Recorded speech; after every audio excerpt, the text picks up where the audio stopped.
Hi, நான் doctor Uma Ramesh, Pearl Singapore fertility சென்டர்லேருந்து பேசுகிறேன். இப்போ குழந்தைங்க வளர்ந்து பீரியட்ஸ் வர ஆரம்பிச்சிருது. பீரியட்ஸ் வரும்போது சில குழந்தைங்களுக்கு ப்ராப்ளம்ஸ் எதுவுமே இருக்காது. சில குழந்தைங்களுக்கு ப்ராப்ளம்ஸ் பெயின் வரும் பீரியட்ஸ் டைமில். இந்த பெயின் நார்மலா அப்நார்மலாங்கிறது எல்லா அம்மாவங்களுக்கும் ஒரு கவலை இருக்கும். ஸோ இந்த பீரியட்ஸ் பெயினை டிஸ்மெனோரியான்னு சொல்லுவோம். இது பிரைமரி டிஸ்மெனோரியா, செகண்டரி டிஸ்மெனோரியான்னு ரெண்டு விதமாக பிரிக்கலாம். பிரைமரி டிஸ்மெனோரியா ஒரு normal thing. Brain, ovary, uterus இது மூணுத்துக்கும் ஒரு லிங்க் இருக்கும்.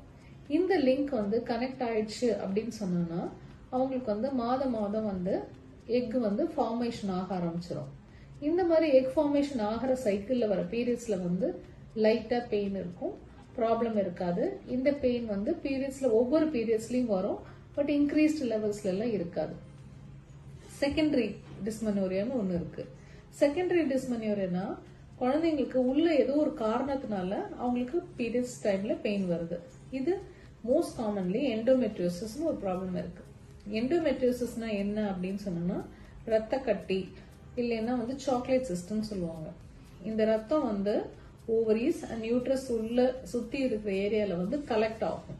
இந்த கலெக்ட் ஆகிற ஃப்ளூயிட் மாதம் அவங்களுக்கு பீரியட்ஸ் வரும்போது கலெக்ஷன்